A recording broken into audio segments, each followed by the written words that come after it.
Dan pemirsa, untuk membahas diorama yang dibongkar di Markas Kostrad dan penumpasan PKI, kami sudah terhubung dengan alumni program pendidikan singkat Angkatan 17 Lemhanas RI, ada Bapak Nikolai Aprilindo. Selamat sore Pak Nikolai. Selamat sore. Iya, Pak Nikolai, benarkah Anda akan mengganti patung diorama yang dibongkar di Markas Kostrad tersebut dengan dana Anda sendiri? Ya, benar. Apa alasan Anda ingin mengganti patung diorama tersebut, Pak Nikolai? Jadi gini, saat ini kan terjadi polemik yang yang sangat liar, nggak karu-karuan kan. Nah, untuk mengakhiri polemik itu, sudahlah kalau memang patung itu sudah diambil kembali oleh yang menyumbang pada saat itu Letjen Aye Nasution, ya sudahlah, nggak masalah itu mau diambil kembali. Toh juga akan bisa diberikan atau digantikan dengan yang baru. Dan banyak orang yang mau berbuat untuk itu, bukan hanya saya saja. Bahkan menurut info yang saya terima, keluarga dari Jenderal Besar Sudirman pun ingin menyumbangkan patung yang sama untuk di tempat yang semestinya yang sama, yaitu di ruang kerja Pak Letjen Soeharto waktu itu di Makostrad.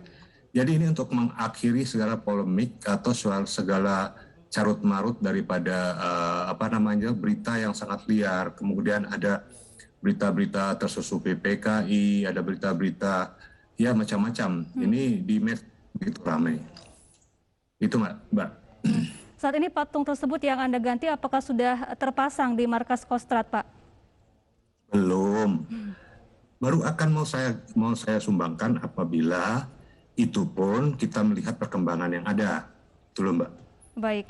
Pak Nikolai, apakah mungkin ada anggota keluarga atau mungkin orang tua Anda sendiri yang menjadi atau termasuk penumpas PKI?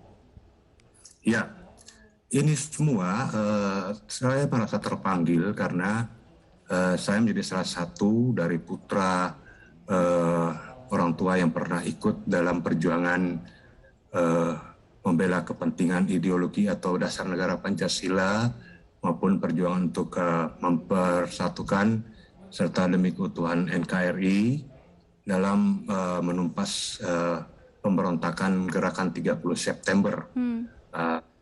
Itu Mbak. Cerita-cerita apa saja yang pernah Anda dengar atau yang mungkin pernah Anda saksikan sendiri terkait penumpasan PKI pada masa itu, Pak Nikolai?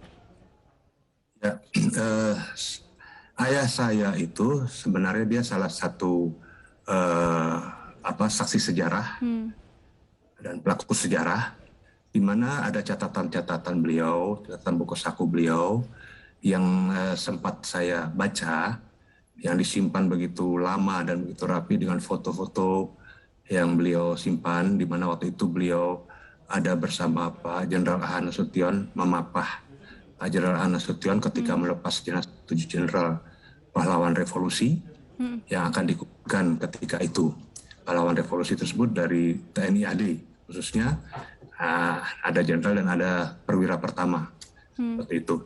Dan kemudian dari hasil saya mengorek catatan-catatan itu, memang ini peristiwa kelam ini merupakan peristiwa yang sangat-sangat tidak diinginkan oleh semua pihak, khususnya oleh TNI AD. Tetapi dari catatan itu saya melihat bahwa baik TNI AD maupun dari pihak gerombolan gerakan 30 September itu merupakan korban. Jadi mereka ini diadu domba oleh kepentingan politik waktu itu oleh Ketua Umum PKI waktu itu, DN Aidit, yang ketika mengetahui bahwa Bung Karno dalam keadaan sakit, kemudian dia berusaha untuk menggalang kekuatan untuk mempercepat pengambil alihan kekuasaan dari Bung Karno. Nah, penggalangan yang dia lakukan dalam catatan itu adalah termasuk penggalangan ke dalam tubuh internal dari TNI AD maupun TNI pada umumnya, serta Polri. Nah, di situ dia berhasil melakukan penggalangan-penggalangan. Nah, yang utama penggalangannya adalah dia menggalang orang-orang yang gampang untuk diprovok atau dipengaruhi secara ideologi untuk melawan jenderal-jenderal yang anti komunis, khususnya uh, para jenderal yang dibunuh tersebut. Itu. Baik. Pak Nikolai, pasca peristiwa G30 SPKI, adakah pesan-pesan yang pernah disampaikan oleh ayah Anda kepada Anda untuk kemudian diteruskan kepada generasi penerus? Jadi saya berpesan itu di catatannya dia mengatakan bahwa sebenarnya peristiwa itu sudah diketahui oleh Pak Pangkostrat waktu Lejen Soeharto. Lejen Soeharto itu sangat begitu dekat dengan Bung Karno. Itu pertama. Yang kedua, dari catatan itu dia mengatakan bahwa kenapa Lejen Soeharto tidak menjadi target. Lejen Soeharto bukan orang yang anti komunis, tetapi juga bukan orang yang pro komunis. Soeharto.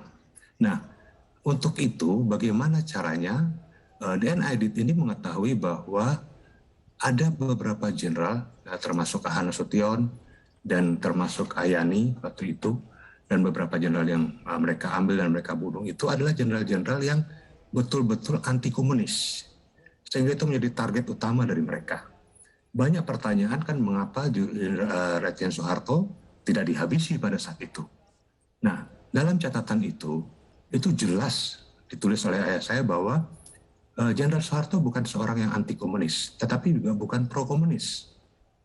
Itu tidak menjadi target operasi daripada PKI waktu itu, dalam hal ini gerakan 30 September yang telah diracuni oleh Ketua Umum PKI waktu itu, yang akan segera mengambil alih kekuasaan ketika mendengar Bung Karno sedang sakit. Saya kira itu. Baik, terima kasih Pak Nikolai Aprilindo telah bergabung bersama kami di Ainya Sore.